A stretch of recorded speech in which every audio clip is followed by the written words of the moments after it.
What's going on, everybody? Fall in, at attention. You are locked into another episode of the Husker Army podcast, brought to you by the fine folks right over here at the Hurrdat Sports Network. And of course, everybody over at the Husker Army Facebook fan page. Go check those guys out. Become a member if you can.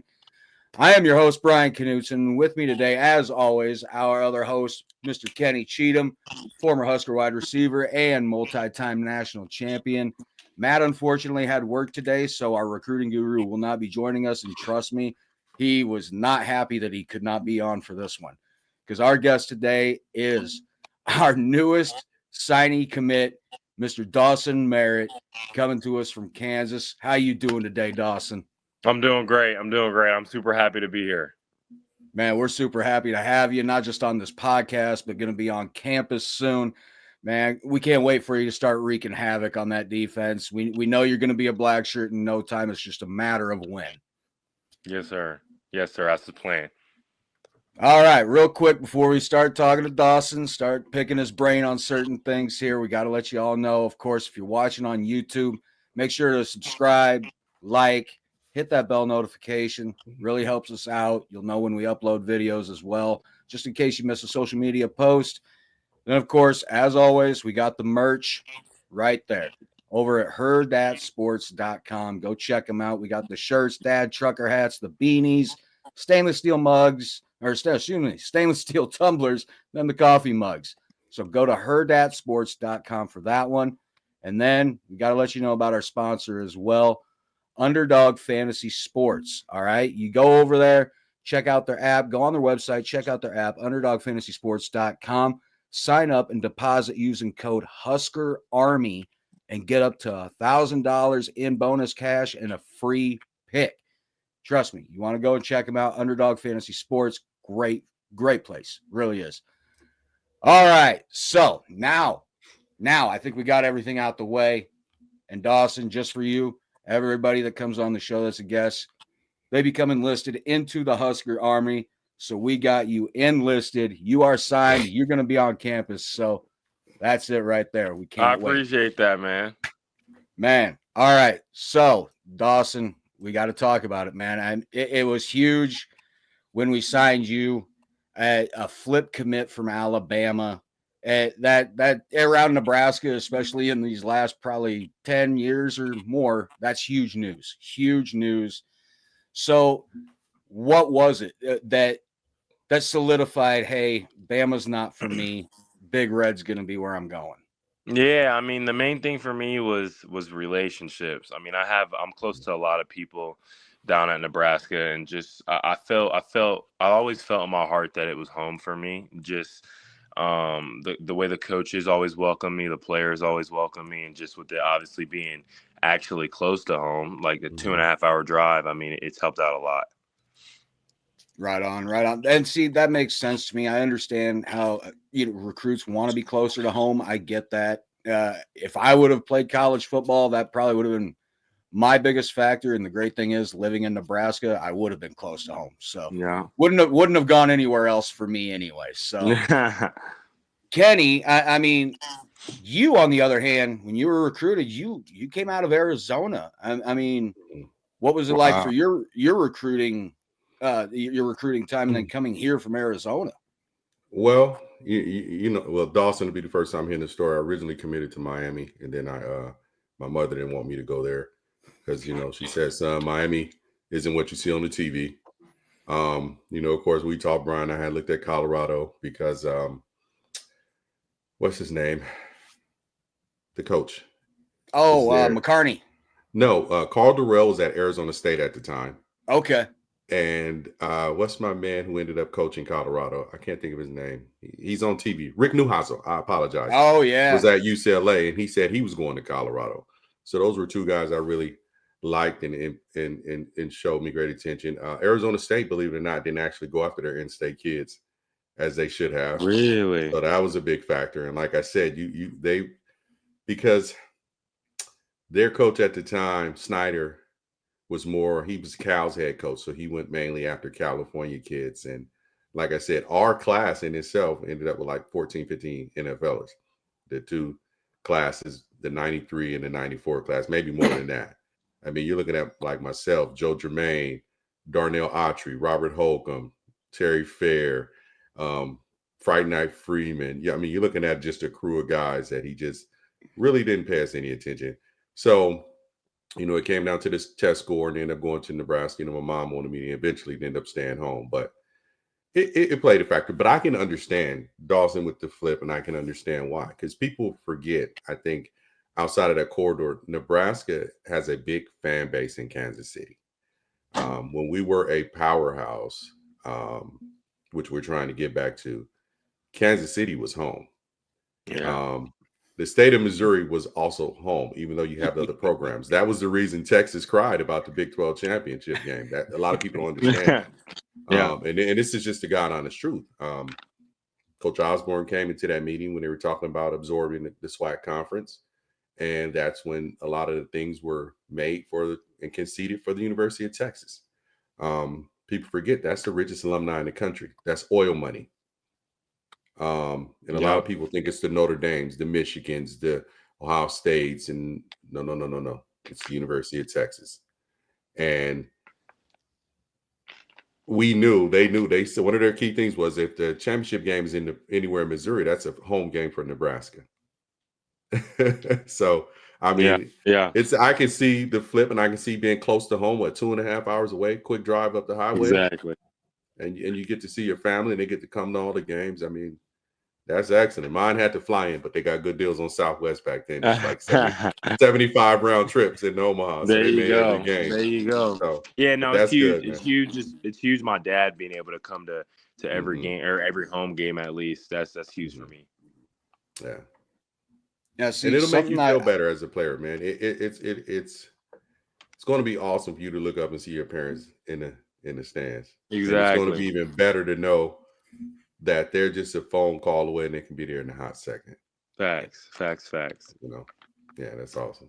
It's comforting to have something like that. I mean, it's basically a support system. And I mean, I don't care what anybody says. This day and age, 99% of people need some sort of a support system anyway. Right. So now, something I should have asked him when we had him on, because you're gonna have him joining you, I believe, this season, Dawson, and that's a young man from Texas by the name of Malcolm Simpson.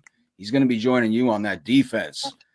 So my question would have been to him, and it's going to be to you, how much of the rich Nebraska tradition did you really know about before the recruiting process? Granted, you grew up in Kansas, so you're a lot closer than Malcolm is.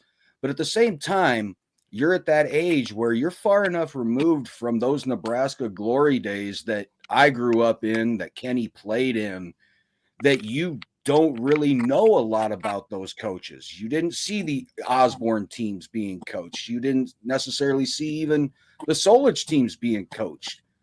So what was it about what about the tradition really pulled you in? I believe it or not, I didn't know a thing about Thank Nebraska. You for being honest. I didn't know one. So I've always grown up an NFL fan, so I couldn't tell you what. If I'm being honest with you, I couldn't tell you what conference Nebraska played in. I grew up an NFL fan until I started getting recruited, and that's when I started really diving into college football. But I actually grew up in New Jersey, Nutley, New Jersey. I grew up there for the first 11 years of my life. I actually moved out to Chandler, Arizona I lived there for 8 months. And then I moved out here 5 or 6 years ago. So I haven't been here that long, but no, I knew nothing about Nebraska at all before the recruiting process. I'm willing to bet Malcolm would have said the same thing. So and it's true. I listen, I get it. I totally understand it. Because if we're being honest, I was exactly the same way. I would see teams on TV, but I can care less. I was more of an NFL guy. It was Dallas Cowboys. Kenny was going to go to Colorado because of their colors. Yeah, the black uniforms. The black uniforms. Absolutely amazing. Absolutely amazing. And then this year they put a gold face mask on it. That was crazy. Anyway, so, I mean, I understand what he's saying. And then you start paying more attention to schools once you really start getting recruited. Exactly. I mean, I knew who Nebraska was. Okay. But you kind of knew more who Oklahoma was, but it was still, okay. Exactly. NFL guy. Yeah. Yeah, it was I NFL knew guy. Alabama. I knew Alabama. I knew Georgia. Stuff like teams like that. Yeah, you hear him. Oh, okay, but it was more. If you're really young, unless you're in a home state where you are really, it's really the culture for you to embrace that program. The college teams really aren't. You're more of a professional because your parents are more professional if they're watching professional sports. You're more into that, and your favorite players you're seeing Sundays, and you know what I mean. Exactly. You Yeah. gravitate more to that. 100%. Then once you start getting recruited, you start saying, "Oh, okay. Oh, all right. Oh, that, Exactly yeah." how. Mm-hmm. Mm-hmm. Now it's no secret to me why you were recruited, Dawson, whatsoever. I mean, seeing some of the schools that came after you, Alabama, Michigan State, I believe Kansas State was one of them. But just looking at these numbers right here, just from last year and this year, my goodness, dude. Like, seriously, over 2 years, you amassed 28 tackles for loss. And as far as sacks go in 2 years, what was it? Was it 20? 20 games played, and you had 13 sacks. My God, dude. I started looking at these stats yesterday. I was like, okay, everything royally makes sense to me now. Because, like I said, Matt is our recruiting guru. He knew about you years ago, man. So he's known about you for a long time. Yeah, he's been ranting and raving about you for a little bit. God, myself, though, I'm the fanatic. I always wait for the season to start before I get hyped about things. Yeah. So I'm that type of guy. But, man, looking at those stats, I'm like, all right, yeah, completely makes total sense as to why we wanted him. I appreciate that.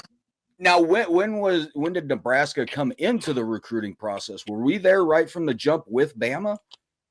Y'all were way earlier than Bama. Bama was actually my last scholarship offer. Wow. Nebraska was one of my first 10 scholars. I think it was either 8 or 9. So it was early. They recruited me super early.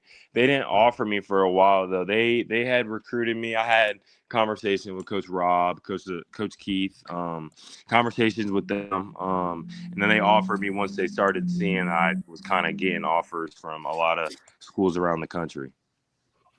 And see, I might as well bring it up because, I mean, it's the biggest news that's happening in Lincoln right now. Of course, the coaching shakeup that's going on. Of course, Coach White and Knighton off to Florida State to continue their careers there. I wish them the best of luck. I really do. I believe Coach Cooper has also joined them there now as well. Now, Coach Cooper was which position coach? I believe he was the defensive He was back. DBs. Yeah, he was DBs. Okay.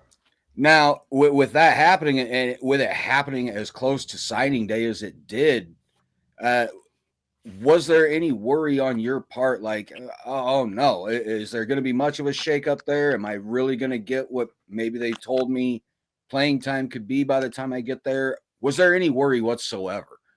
Not much. I mean, once I confirmed that the defense was going to stay the same, I mean, and Coach Rob was staying, I was all in. I mean, my dad has always preached, don't go to school for a coach, go for the program, go for the fit. So, I mean, once I found out that the defense wasn't shaking up, I wasn't worried. I mean, I understand Coach White leaving. Like, I wish him the best of luck. I mean, it's a business at the end of the day. I'm going to Nebraska. I'm not playing I wasn't going there to play for Coach White. See, I wonder what is it with this coaching staff, seriously, because just like with Malcolm Simpson, when we had him on, his ultimate goal, or not goal, but ultimate reason for coming here and committing here was Coach Knighton. And then when he decided to leave, I mean, I've been in personal contact with Malcolm since being on the show. I had to know. I was like, I understand if you decommit, just kind of wondering where your head's at. And he must have found the same thing that you found in here, Dawson, because he instantly messaged back, "Go Big Red." He's exactly, all in. Yeah. So now what you said, knowing that we're still running the same type of defense that when you get here, does that mean you're looking forward to playing more linebacker than edge rusher, I take it? Exactly. Yep. Yeah. I mean, I see myself as an off the ball linebacker, and then being able to, or this is what they've told me, and being able to pass rush on passing downs, 3rd and long, late in the game, late in the half. Kind of like, I would say, do you see yourself more playing position wise, like even though it looks like he's down more often, but the versatility of, let's say, like a Micah Parsons? Yeah, exactly. That's the perfect name. Exactly. Okay.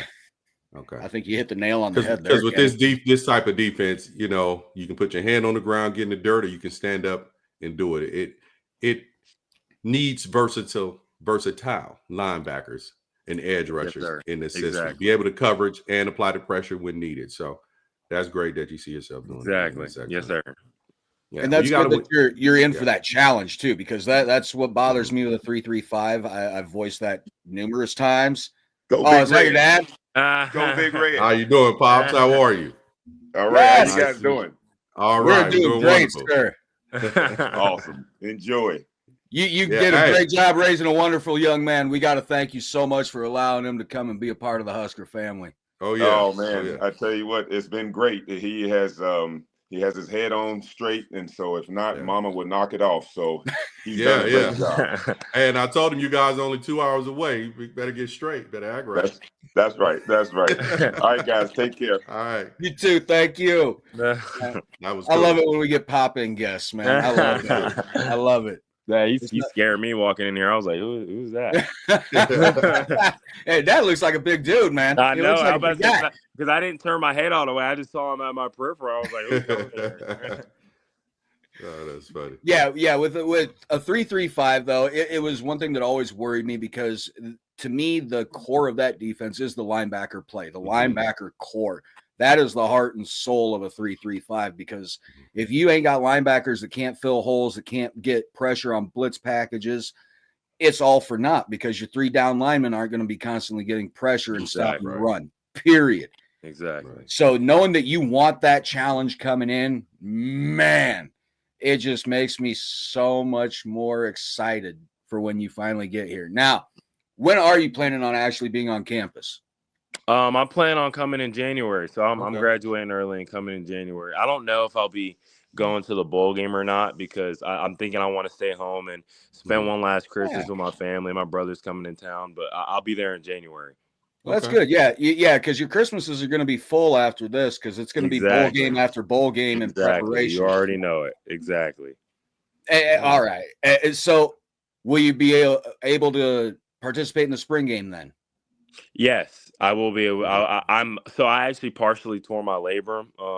I'm healing from that right now, but I'm planning on being able to participate in the spring game. Yes, sir. Okay. Awesome. Don't rush it though. Don't rush it. Don't do that.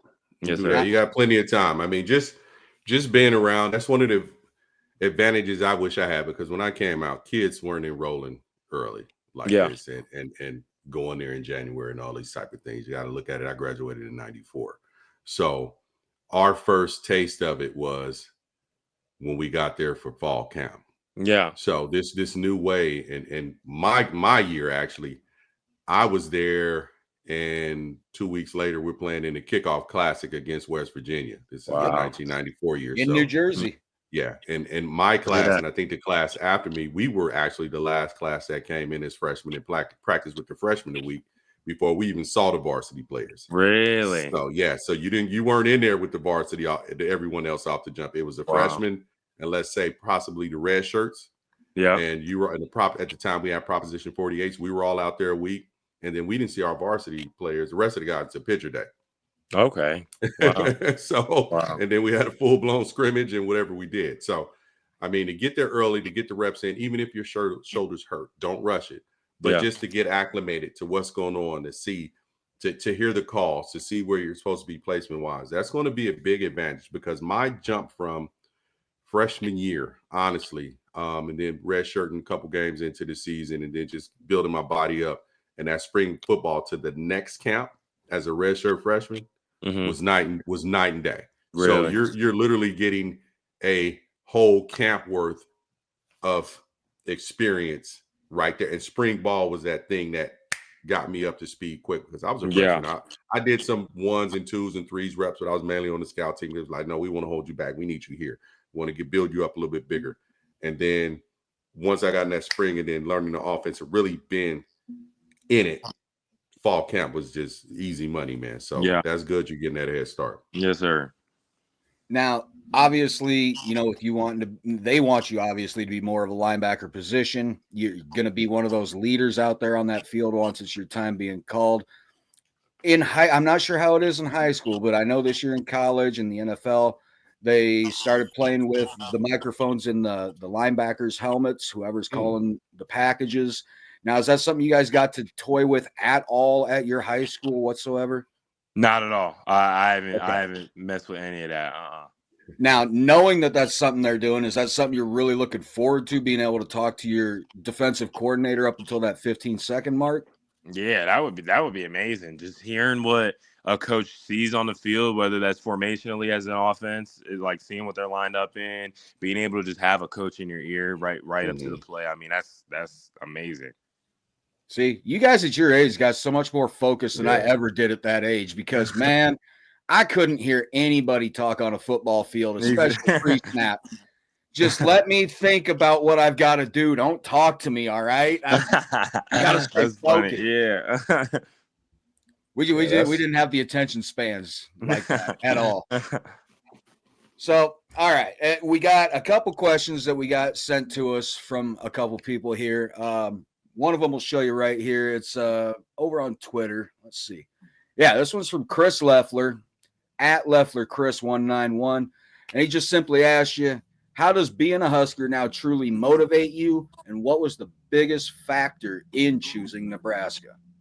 Yeah, I mean, I'd say just the fan base has motivated me so much. Just seeing the confidence that they instill in me and just the belief that we don't like to toot our own horn, but we're pretty good. I know, just the belief that everyone has in me. I mean, that's enough to just motivate you to go run through a wall for some people. And I mean, just and obviously knowing now the tradition of Nebraska and where Nebraska has been in the past. I mean, I just know that everyone up there, like homegrown kids specifically, we're gonna be really motivated to get back to where we were. That's awesome. And see, that's a great answer, especially like you said earlier, you didn't really know about Nebraska, the tradition, and now that you have heard about those glory days, I mean, the tear that Nebraska went on in just the 90s alone was, my God, it was almost unprecedented until Bama's run here. So, yeah. Unbelievable. And there we go, talking about Bama, and you got a guy that flipped his commit from there. My bad.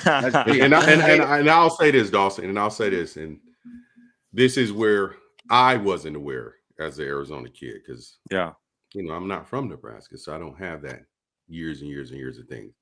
Believe it or not, Arizona State was once really, really good. Really? Really good. Yeah, they were really, really good. I didn't know that. They used to be in the old WAC conference before they joined the Pac-10. In Arizona, the Fiesta Bowl was a bowl Arizona State created because they would never give them the credit to be able to play for a national championship. Yeah. So that's why it was great. I mean, Arizona State, they had a coach, Frank Cush, excellent coach, Hall of Famer. Arizona State. Really good. But I'm just going to say this as not just former player. Look deeper into history. Go back to when we had the first African-American player, 1800s. Had players at 1800, early 1900s, black players. Look at the history of when you really put it together, start from the hiring. There was history before, but really got to where it is now when you start looking once Coach Devaney was hired. When you start in the 1960s and you look at that and you look at why there's red shirting in college football. It's Nebraska. Weight room. There's so many traditions that we were the bar for college football for so long. We were the envy of college football for so long. That every program to this day is basing their program off of Wisconsin, Nebraska, Florida State, Alabama, Clemson. Weight rooms. That's a Nebraska thing. When you see these new weight rooms and these fancy weight rooms and all of that, that's from Nebraska. When you see these strength teams the way they are, that's because of Nebraska. So Husker all of power program. When you see all of that stuff, it comes from Nebraska. That's how deep it is. And like I said, this isn't me as a homer. This is me getting there and learning and seeing and saying, the whole let's get this weight room to attract kids is because of the weight room we had during my time there. Yeah. That was like, hey, Nebraska has this weight room. The training tables, that's because of Nebraska. I didn't know that. The way we ate, they were like, hey, these kids are getting nutrition. They're not outside of here going to eat whatever. They're getting 2 meals a day. And it's based on what they need. They have the nutritionist in there. Kenny, you can't eat that. You need to. This is literally all of this stuff you see in today's game is based off Nebraska football. So when you get there and you're immersed in it and you start seeing it firsthand, you're really gonna say, "Oh, okay." Wow. I see. No, I didn't know that. Now I understand why Nebraska fans and Nebraska former players have so much pride because of the things like that. And you were once on it. And just to give you more history, you were once on the stage. You know what put your program on the stage? And Brian has heard me say this: when you beat Nebraska. Yeah. Literally. And I will say this and repeat it time and time again. We built Florida State. You know why? They came to Lincoln and would beat us in the 70s. We built Florida State. And 88. Don't forget 88. We built the University of Miami. Their first played them almost every year in the Orange Bowl. Their first championship was against Nebraska. So them beating us in the Orange Bowl built their programs. Yeah. Wow. That's good. I didn't know that. So when you start looking at it, you're going to say, wow. Listen to Coach Nick Saban. Mm-hmm. Who does he say he patterned, Brian? Who did he say he patterned his Alabama program after? No, it would have been Bryant. He said Nebraska. Coach Bear. Well, no, he said Nebraska. And also his coaching pattern, though, was after Bear Bryant. He is exactly a carbon copy. And you know why Nick Saban said that? Because in 1996, we went up to Michigan State and beat 95 and beat the brakes off of them. Then we beat the brakes off of them in 96. Yep. You know who Dabo Swinney said he patterned his program after? Nebraska. Wow. Yes. So you're walking into something, and once you see it, you're going to say, oh, I understand. I understand. This is perfect, Dawson. Having you on here, I think we may have found a new job for Kenny. Forget being a postmaster, bro. You need to be a recruiter. Get your ass out on the road and start putting some footprints down, man. Facts. I agree. I ain't scuffing up my J's. He's got a point there. He's a Nike guy through and through. He hates Adidas. He hates the fact Nebraska's an Adidas school. I can't stand Nike. I don't like Nike one bit. Really? I'm that guy. I guess I'm that guy. Yeah, I mean, I'm definitely Nike as well. Adidas is bothering me a little bit, but I'm gonna have to fight through it. It's rough. Yeah, for sure. Yeah, all your gear's gonna have Adidas on it now, Dawson. I know. I'm gonna have to deal with it. You ever get sick of it and you just need to get rid of it? Just hit me up on Twitter. I'll give you my address. If it's size large, just send it to me. Anything size large, I'll take it, dude. I don't mind one bit. Yeah, that's hilarious. All right, let's see. We got one more question here. Dawson froze up there. There he is. We got his mic back. That's at least. Oh, okay. Dude, I am loving. Damn it! I was kind of hoping it'd stay frozen where it was just for a few more seconds. With the big laugh. Yes, that was hilarious. It froze perfectly in mid laugh. Oh my god, that was great. All right, this guy right here, Dawson. This question is going to be from Ben Audi. He's on Twitter as the BA Coaches Show. Now, if you get a chance, I'd suggest hitting him up on Twitter if you can and joining his podcast as well, because this man is a former high school football coach, lives in Kansas, and he has got a great football mind. He breaks down game films on his podcast, and he knows his shit, knows what he's talking about, knows what he's seeing. So I'll give you this question here.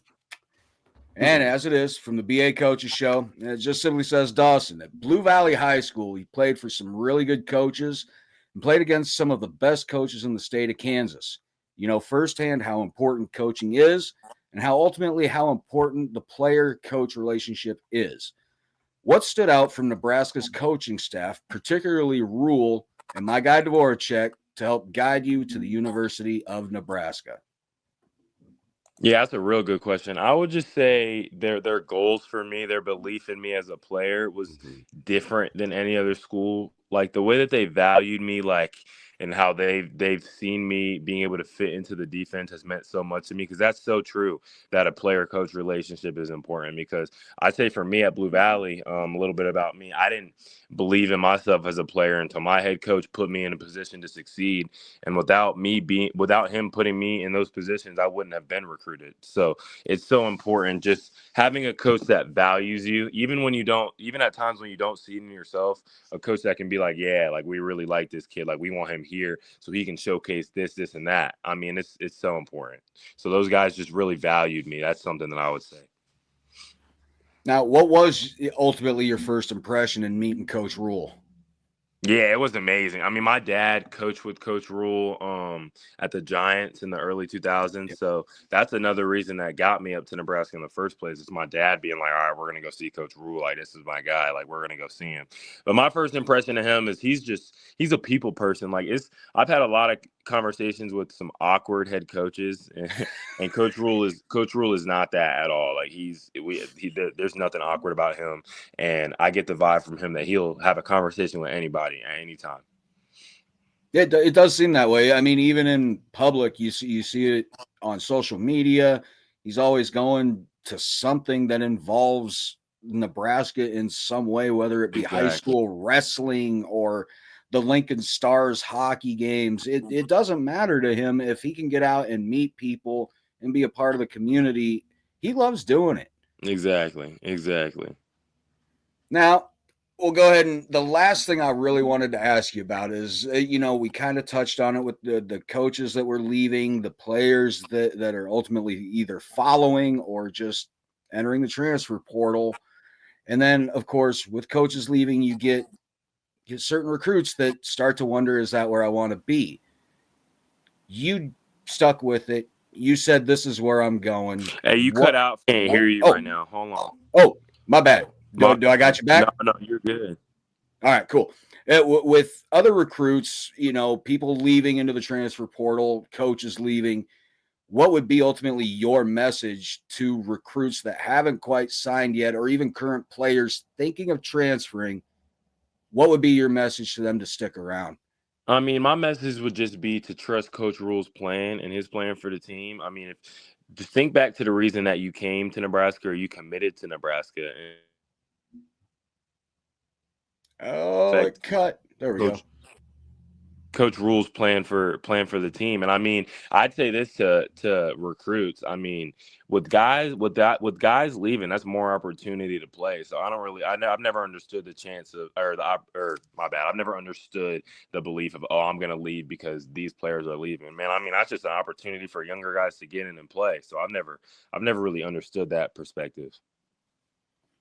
I agree. It is hard to wonder, like, I mean, even with Malcolm Simpson, like he said, he flat out told us face to face that Coach Knighton was his ultimate reason for coming here. And with Knighton leaving and him sticking around, that says to me that that's, first of all, hell of a character from a young man of his age. And it says the same about you. You could have easily, once all that happened, you could have easily have said, nah, I'm gonna stick with Alabama, or you could have picked Michigan or anybody else, just because of that.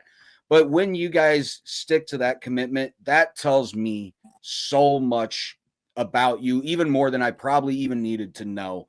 So just to know that you guys stick with that, you are the type of guys that I want to see play here. Mm-hmm. Which means I know damn well those coaches need you guys here. It's not about wanting you here. They need you here. Which goes back to the old recruiting philosophy. A lot of kids look at who wants them rather than instead of who needs them. Exactly. That's a big one. They get the number of schools recruiting them, who's recruiting them, and then you get in there and you're just a piece of the machine. And then you're upset because, you might be great, you might be good, but you still have to wait your turn. You get what I'm saying? Whereas they're saying, hey, we're trying to do this. We need you here to help us get to where we're trying to get.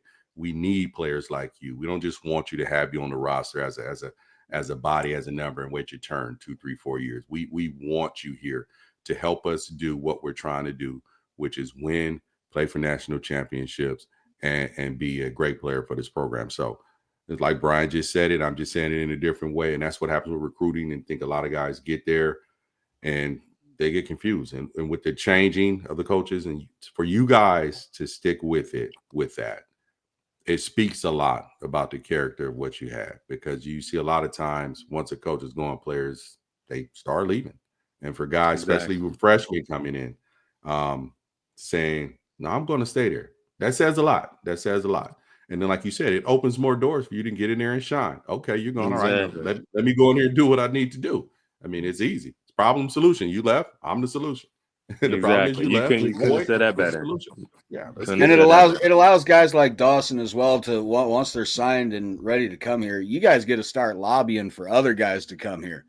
Yeah, I mean, for sure. Raiola's done it right now. Judy's doing it. He's trying to get somebody from A&M to show up and help out the defense as well. I mean, I love what you guys are allowed to do nowadays. I mean, yeah. I know a lot of people complain about the NIL and things like that. Me, I'm for it. Honestly, I honestly have always believed college athletes, no matter what the sport, deserve to be paid, because not only do you guys have to go to your practices, you have to break down game films, you do stuff in the community. Then you got to think about all the schoolwork you have to do in order to maintain a certain GPA and then ultimately graduate with a degree by the time you're done. That you guys so deserve to be paid. You deserve to be paid more than any pro sports athlete, period. All college student athletes deserve to be paid. I don't care who you are. So to have you got guys, that right. I agree with Kenny, you guys got so screwed, man. I feel so bad. I feel so bad for you guys, man. I really do. Man, you guys had to deal with it all. I feel terrible. Yeah. Yeah, it was quite a archaic time when Kenny played. No other way to put it as far as today's football goes. Yeah. But yeah, with the way everything is nowadays, you guys get to literally try and do recruiting on your own and publicly on social media, things like that. I love it.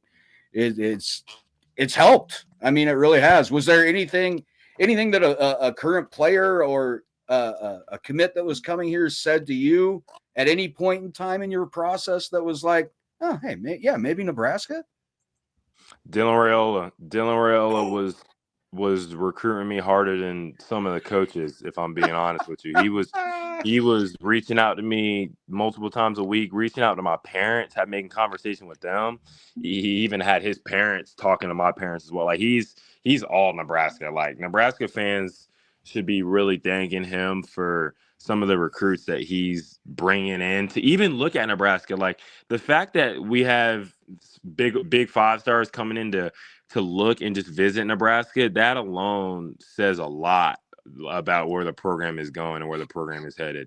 And he's done so much to change that narrative. It's been amazing. He helped get me here for sure. Man, and I knew it had to be somebody, and it just makes you feel even so much better that it was Dylan. Yeah, it was Dylan for sure. And you hit the nail right on the head, Dawson. 5 stars don't normally look at Nebraska. I mean, Kenny, back in your day, in Kenny's day, I think as close as we got was what, Tommy or Lawrence? We still didn't have 5 stars back then. Yeah, we were probably 4. But then we didn't have a star rating system. Yeah, it's just if you were to go back and do it.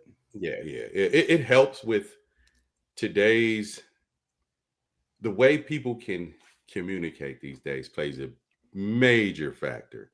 Yeah. Because the only way we saw the players is on a recruiting trip. The other players there heard about the guys. Maybe the coach is like, hey, we looking at this receiver out of so-and-so or this DB out of so-and-so, this running back. And we may have walked in when they were watching film. What you think about that? Oh, yeah, he's pretty good. But the players you mainly knew about were the ones from your state that you played against. Yeah. So I couldn't tell you what the guy in California was doing. I couldn't tell you what the guy in New Mexico was doing. I couldn't tell you what the guy in Nevada was doing. I couldn't tell you unless we walked in there and saw film. So to have this avenue and ways to communicate with one another to help with recruiting, I think is absolutely excellent. I think it helps. I think You don't have the old basketball camps like you used to, where you hear the story of Juwan Howard recruiting Chris Webber as much as everybody else to get to the Fab Five in Michigan. Yeah. You know what I'm saying? So, yeah. Because basketball is a totally different animal. You get all these camps together, but football, it's not. So, but to be able to reach out and say, hey, man, we need you here. You'll help us out. I think you'll be a great asset. We need players like you. That's awesome. And here to exactly. That's cool, man. That's really, really cool. Yeah, no, it was amazing for me. Now you're just a click away. Click the name, couple clicks. Hey, brother, hey, come over here, let's do this. So actually, something crazy. Dylan is actually probably about to be on his way up here. We're going to the Chiefs game tonight in a couple hours. That's awesome. Dylan, his sister, and Isaiah Mosey are leaving for the Chiefs game. We'll be there around 5. So they're right on. Dawson, I'm really glad you didn't tell me that before we even started recording, man. I'd have said, forget it, dude. We're gonna wait. We'll record right before he gets there, man. Just get a cameo. All right. That'd have been great. But that's awesome that he's coming up there to do that. Yeah. That's awesome. You guys are already hanging out like you're already teammates, and I love that. So, all right. We've tied you up for already 40 minutes. I don't want to take up too much of your time. It is a Sunday, like you said. You're gonna have some fun with Raiola and those guys. Oh yeah. That little inside news, I like that. Take it anytime. So I guess at this point, you answered the questions. You're a very humble young man. We got to meet your dad there. Man, this couldn't have gone any better than I ever could have hoped. My God. This was so much fun. So I had fun too. I appreciate y'all for having me on here. Dude, we couldn't thank you enough. And when we're done here, please, if you get the chance, hop on either Twitter or Instagram and get a hold of Malcolm Simpson. Because you guys, I got a feeling you guys are really going to gel once you're on campus. Yeah, I definitely will. Oh, you guys are going to, oh boy, that's going to be a tandem. Kenny, we got a tandem on defense again. That's what we need, baby. And I'm an offensive guy, but that's what we need. Yes. All right, so we'll go ahead and shut her down now. Before we do, Dawson, where can everybody find you as far as social media? Instagram, TikTok, Snapchat, everything. My handle is Dawson X Merritt. Okay. Now, do you do Facebook as well? I don't do Facebook. Okay, that's more our speed anymore. Exactly. Yeah, see, even the younger guys are starting to say it, Kenny. We're just getting to that age, bro. All right, we're only on there for family members. That's it.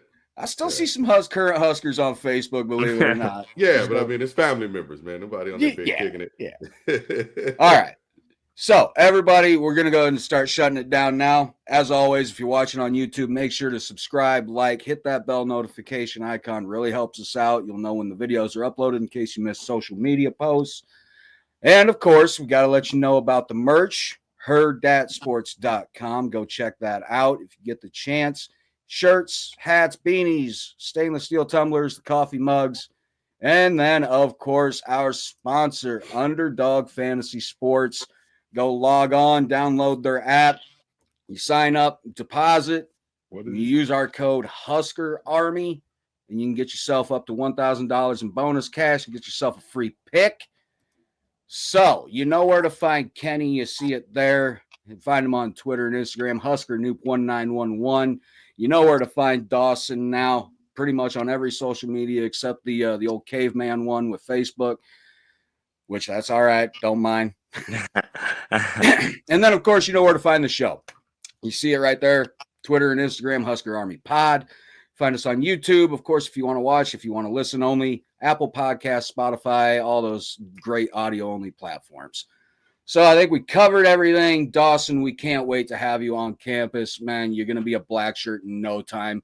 And when you get that black shirt, I want to have you back on here because for the simple fact, I want to know what that feeling was like receiving that black shirt. Let's do it. Perfect. All right, then it's in the books. All so right, it's already going to be this next season. This next season, it sounds like we'll already have him on because I'm almost certain you're probably going to be starting pretty early, man. Yes, sir. I'm hoping so. Good deal. So, everybody, you know where to find Dawson, Kenny, the show. At this point, I think there's only one thing left to do. Husker Nation, Husker Army. You know what to do. At ease, you are all dismissed.